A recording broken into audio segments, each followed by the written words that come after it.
The darkness still clung to the morning sky when I heard the frantic pounding echoing through my front door. My eyes shot to the clock. 5:03. Nobody comes knocking at that hour unless the world is ending. My pulse hammered in my chest as I threw on a hoodie and stumbled toward the door. When I pulled it open, there stood Marcus Hale, my neighbor from 2 doors down. His skin looked drained of color, his chest rising and falling like he'd sprinted through the entire neighborhood. His voice came out in a ragged whisper. "Whatever you do, don't go to work today. Stay inside. You have to trust me on this." I blinked at him, trying to make sense of what I was hearing. Marcus was the kind of person who barely made eye contact. Quiet, reserved, the type who'd lived on our street for a year and never said more than a polite hello. Seeing him like this, shaking and desperate, felt like watching someone step out of their own skin. "What are you talking about?" I asked. "Did something happen?" He shook his head slowly, but his eyes told a different story. They were sharp, urgent, afraid. "I can't explain it right now," he said. "Just promise me you won't leave this house today, no matter what." Everything felt surreal, the cold bite of the air, the faint glow of sunrise beginning to crack the horizon. And this man, who I'd always known as emotionless and distant, now standing in front of me like someone on the edge of collapse. I took a shaky breath. "Marcus, you're terrifying me right now. Why shouldn't I go?" He hesitated, his jaw tightening. Then his voice dropped even lower. "You'll understand by noon." Before I could respond, he stepped back, glanced over his shoulder like someone might be listening, and hurried back toward his house. He didn't turn around.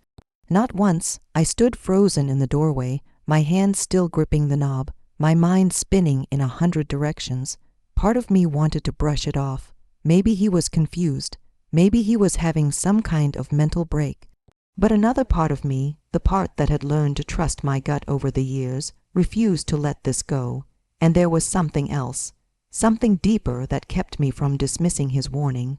3 months ago, I lost my mother. Her death came without warning. The official cause was listed as a cardiac event.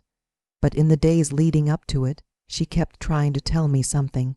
She'd pull me aside and say she needed to show me something important, something about our family. Every time I asked what it was, she'd say the same thing. "It's about who we really are. It's time you knew." Then, before we ever had that conversation, she was gone. Since then, strange things had been happening around me. A black sedan parked across from my apartment for hours at a time with windows too dark to see through. My phone ringing from unknown numbers with nothing but silence on the other end. My older brother, who works abroad, calling out of the blue to ask if I'd noticed anyone unfamiliar watching me. No one said anything directly, but I felt it. Something was circling my life quietly and deliberately, and it wasn't random. My name is Lily. I'm 30, 3 years old, a data consultant at Mercer and Lang Analytics, and someone who's never missed a workday unless I was physically unable to move. I live alone in the apartment I inherited from my grandmother. My life has always been predictable, structured, safe, until today. I made a choice in that moment, not out of panic, but out of logic. If Marcus was wrong, I'd simply take a personal day. If he was right, I might be protecting myself from something I didn't even understand yet. I sent a message to my supervisor saying I had a personal emergency and wouldn't be coming in. Then I waited. The hours dragged on like they were moving through mud. Every sound in my apartment seemed louder than it should be. The ticking of the wall clock, the low hum of the fridge, even the wind scraping against the window felt like something trying to speak. By 11:30, I started to feel ridiculous. Nothing had happened. Marcus hadn't come back. Maybe I was overreacting. Then my phone rang. Unknown number. I answered, expecting a robocall or maybe my boss. Instead, I heard a calm, measured voice. "Ma'am, this is Detective Morrison with the County Police Department. Are you aware of a critical incident that took place at your workplace this morning?" My breath stopped. What incident? The detective exhaled, and his tone shifted slightly. "There was a violent attack at your office building. Multiple employees were injured. We have reason to believe you were present at the time. My entire body turned cold. That's not possible. I wasn't there. Silence. Then he replied, we have footage of your vehicle entering the parking structure at 8:04 this morning. Your employee badge was used to access the building, and security reports place you on the 4th floor just before the attack occurred. My knees went weak. I grabbed the edge of the counter to steady myself. Someone had used my identity. Someone wanted me to be there, and someone wanted the world to believe I was. Ma'am? The detective continued, his voice still calm but carrying an edge now. Your colleagues reported seeing you enter the building this morning. Security logs confirm your keycard was scanned at 8:04. We have time-stamped footage of your car pulling into the garage. I pressed the phone closer to my ear, my voice barely holding together. That's impossible. I've been home all morning. I didn't go to work today. There was a pause. Then he asked a question that made my stomach drop. Can anyone verify that? I looked around my empty apartment. The silence felt suffocating. No. I whispered, I live alone. The detective's tone became more formal. Ma'am, at approximately 11:40, 9 this morning, an emergency alert was triggered on the 4th floor of your building. A coordinated attack took place. You were reported missing from the scene. We are required to locate you for your safety and for questioning. My grip tightened on the phone. Questioning? Why would I need to be questioned? There was a longer pause this time, like he was choosing his words carefully. Evidence was found in the building. Items belonging to you were recovered near the scene of the incident. My mind went blank. Items belonging to me. That's when I remembered Marcus, his pale face, his shaking hands. Don't go to work today. Someone had been planning this, and I had been part of that plan, either as a victim or as the person they'd frame for it. I'm telling you I wasn't there, I said, trying to keep my voice steady. Someone must have cloned my key card, or then a thought hit me so hard I could barely get the words out. My car. Did you see who got out of the car in that footage? The detective responded quietly. The footage is corrupted. We don't see the face, only the vehicle entering with your plates clearly visible. My pulse quickened. Whoever did this had access to my car, or an identical one. My identity hadn't just been stolen. It had been replaced. I glanced out the window, my heart pounding. Was I being watched? Was someone waiting for me to panic and make the wrong move? Before I could ask anything else, the detective said, Yoon, it will be arriving at your address shortly. Please do not leave the premises. My instincts went into overdrive. If Marcus told me not to go to work and someone impersonated me, then police showing up might not be for my protection. They might be coming to take me. As soon as the call ended, I closed every blind and locked every door. My breathing was shallow. My mind raced back to every strange moment over the past few weeks. A man in a dark coat watching me from across the street. Emails from unknown senders asking if I'd be in the office on Tuesday. The feeling that someone had gone through my things when I wasn't home. It wasn't paranoia, it had been preparation. Suddenly there was a knock at my door, sharp, controlled, not hesitant like a concerned neighbor, and not frantic like someone in danger. It was deliberate. I held my breath and stayed silent. Another knock, then a voice. Lily, it's Marcus. Open the door. We need to talk. My chest tightened. I moved slowly toward the door, but didn't open it. How did you know the police would call me? I asked through the wood. His voice came back low and steady. Because they're not coming to help you. They're coming to place you under federal custody. You were never meant to wake up in your own bed this morning. My head spun. What are you talking about? They staged the incident to eliminate everyone in that building. He said, and you were supposed to be there, not as a victim, but as the one they would blame. He paused. And now they need you alive long enough to confess to something you didn't do? A cold realization washed over me. Whoever did this didn't just want me gone. They wanted me erased and rewritten as the villain. And whatever was going to happen at noon was never about the building. It was about me. I opened the door slowly, not because I fully trusted Marcus, but because I trusted fear even less. His eyes locked onto mine the moment the door cracked open, sharp and watchful, as if scanning to make sure we were alone. Without asking permission, he stepped inside and closed the door behind him. He didn't waste time. "They're already on their way," he said. "You have minutes, maybe less, before they arrive and declare this place a crime scene." I crossed my arms, trying to steady my breathing. Why me? What's going on?" He didn't answer right away. Instead, he went to the kitchen window and scanned the street. Then he lowered his voice. "Lily, I didn't move here by accident. I moved here to watch over you. Your mother asked me to." The words hit me like a physical blow. I took a step back. My mother, no. My mother was a librarian, a normal person. She never. Marcus turned to face me. "Your mother never worked in libraries. That was her cover. She was involved in a covert federal investigation for nearly 2 decades. And you were part of the reason." My mouth went dry. What does that mean? Marcus reached inside his jacket and pulled out a small black envelope. "Your mother knew something like this would happen one day. She left this for you." I hesitated before taking it. My fingers shook as I unfolded the paper inside. There was a handwritten note. "Lily, if you are reading this, then what I feared has come to pass. You are not in danger because of anything you did. You are in danger because of who you are. There is more to your identity than you know. Marcus will tell you the rest. Trust him as you once trusted me.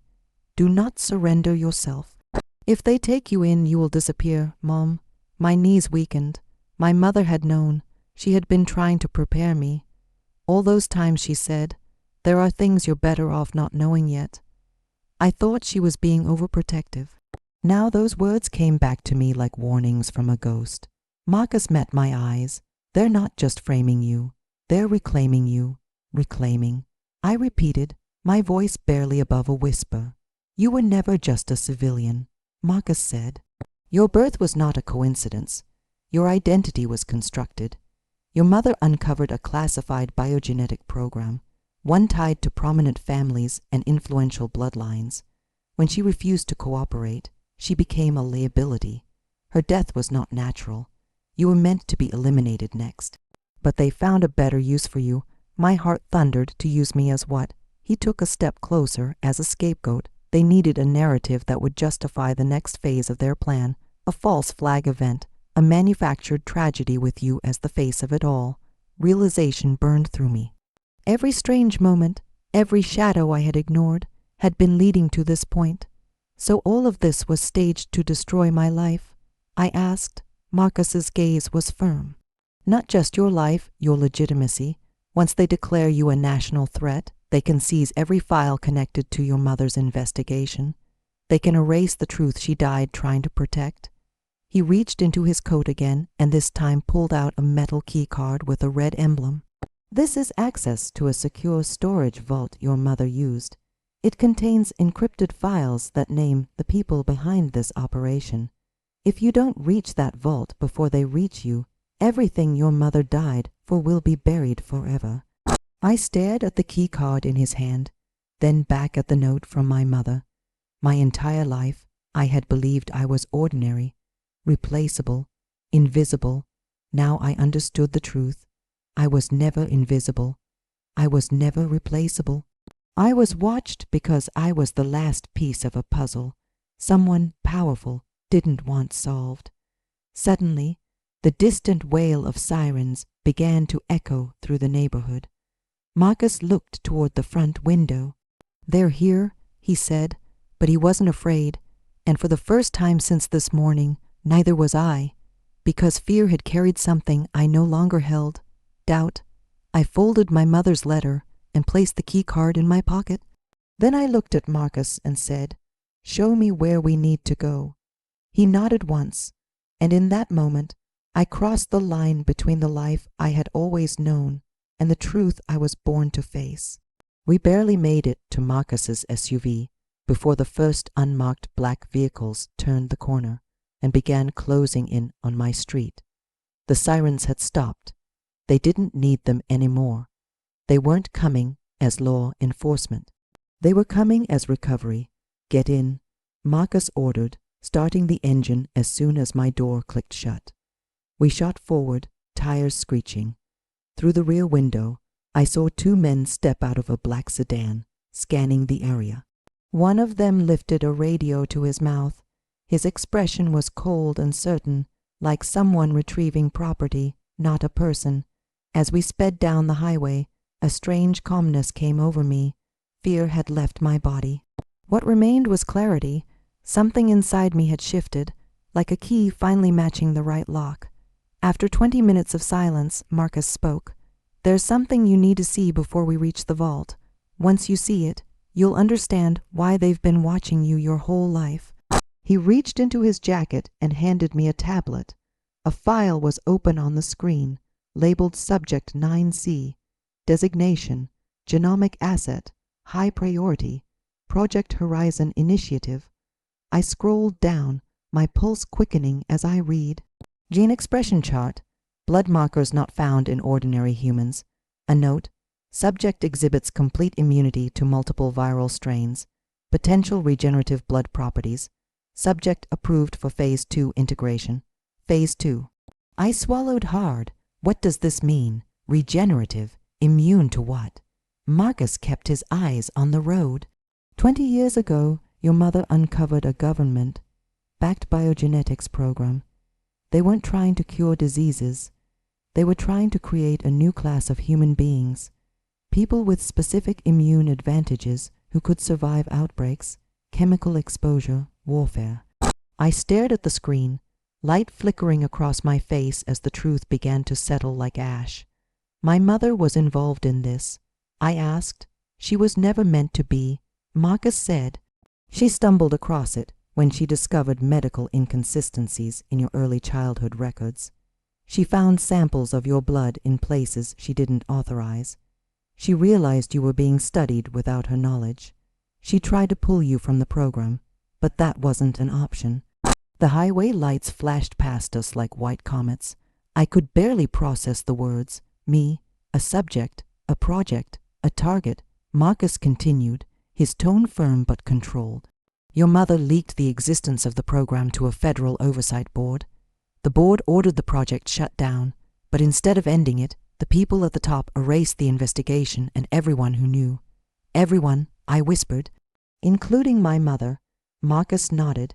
They made it look like a cardiac event, but she was poisoned with a neurotox, developed by the same program. Her death was a message. I closed my eyes. For the first time, I didn't see my mother as a quiet woman with secrets. I saw her as someone who sacrificed everything to protect her child from the world she never knew she was born into. They planned to retrieve you on your 33rd birthday, Marcus said. But something changed. Your blood test last month triggered a system alert. That's why they staged the attack at your workplace today. If you had gone, you would either be dead or disappeared. And now, I asked, they will frame you publicly, Marcus said, declare you a domestic threat, asset recovery protocol. I gripped the tablet tightly, but why frame me? Why not just take me quietly? Because they don't just want your body, Marcus answered. They want control over the narrative. If the world believes you are dangerous, no one will question what they do with you. We turned off the main road and onto a forest path leading toward a remote facility. The trees grew dense, the air colder.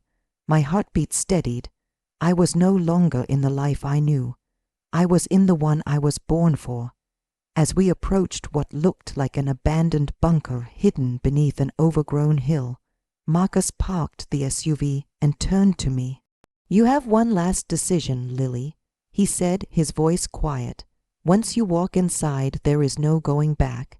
You will know everything. Your mother died to protect the truth about what you are. And once you know it, they will never stop hunting you. I met his eyes. I've been hunted my whole life without knowing why, I said. It's time I found out what's inside me that they're so desperate to control." Marcus nodded. I stepped out of the vehicle. The door of the bunker groaned open as if waking from decades of silence. And in that moment, I knew this wasn't the end of my life. It was the beginning of the real one. The bunker door sealed shut behind us with a deep metallic thud that echoed through the chamber like the heartbeat of something ancient. The air was cold and untouched, as though this place had been waiting, not just for anyone, but specifically for me. Marcus moved with certainty, entering a long corridor lined with steel security doors. I followed him in silence, each step heavier than the last. The deeper we went, the more a strange sensation started building in my chest. Not fear, not anxiety, but recognition. My body knew this place, even if my mind did not. We stopped before a vault door with a circular emblem engraved into the steel. My family's crest. My mother had once shown me a drawing of it, telling me it belonged to distant ancestors. Now I knew the truth. It wasn't heritage, it was designation. Marcus motioned to a small panel on the wall. "Your DNA will open this vault," he said. I hesitated. "How do you know?" "Because your mother told me," he replied. "She said the vault will only recognize her bloodline, and you are the last. The last." It struck me that I wasn't just unlocking a door.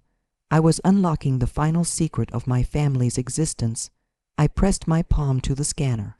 A pulse of light ran along my skin. The vault emitted a soft chime, then slowly rotated open. Cold air spilled out, and with it came a scent that made my chest tighten. Old paper, memory, and something else. Home, the room inside was circular and lined with shelves of black boxes, each labeled with coded numbers. At the center was a glass pedestal, and on that pedestal, sealed inside protective casing, was a single leather-bound journal. My mother's journal. Hands trembling, I lifted the casing and opened to a bookmarked page. There was a letter addressed to me in her handwriting. "My daughter, if you are reading this, then the lies surrounding your life have finally been stripped away. But what I need you to know above all else is this. You were never an accident. You were never property. You were the first successful proof that human immunity can evolve naturally. They did not create you. You were born with what they have spent decades trying to manufacture. It is not what was done to you that makes you powerful. It's what you already are. You are the future they fear." I closed my eyes as tears blurred the ink. My mother didn't just die to protect me. She died to protect what I represented. Not a weapon, a hope. On the next page was a final instruction. "There is a decision only you can make. At the far end of this vault lies the master control terminal. One command will give them what they've always wanted, your compliance. The other will release every classified document tied to the Horizon Initiative to the public. Once you choose, the world will be changed forever." I looked at Marcus. He didn't try to influence me. He simply said, "Your mother trusted you to decide, not as a subject, but as a human being." My legs felt heavy as I approached the control terminal. 2 buttons glowed softly under glass. Acquisition protocol, signaling surrender, revelation protocol, triggering public exposure. If I chose the first, I might survive, but at the cost of my freedom and the truth. If I chose the second, I would make myself the enemy of powerful people who had already killed to hide this secret. I pressed the second button. A low hum filled the chamber. A countdown appeared on the screen. Data began flooding onto secure channels preset by my mother. Evidence, names, financial trails, all streaming to global media outlets, encrypted but traceable. There was no turning back. Marcus exhaled. "It's done. You just changed the world." Suddenly, alarms blared. They had found us. Our time was up, but I was no longer afraid. For the first time in my life, I wasn't hiding behind what I thought was safety. I was standing in the light of truth. "We have to leave now," Marcus said urgently. As we rushed toward the exit tunnel, my mother's last words echoed in my mind. "You were not born to be controlled. You were born to reveal what control really is." We emerged into the cold night. Helicopters thundered above. Searchlights cut through the trees, but I no longer saw them as hunters. I saw them as the first wave of a dying lie, and I was no longer running from them. I was leading the fight against them. Because I wasn't just surviving anymore. I was becoming what my mother had always believed I could be. Not a subject, not a victim, but the beginning of something entirely new.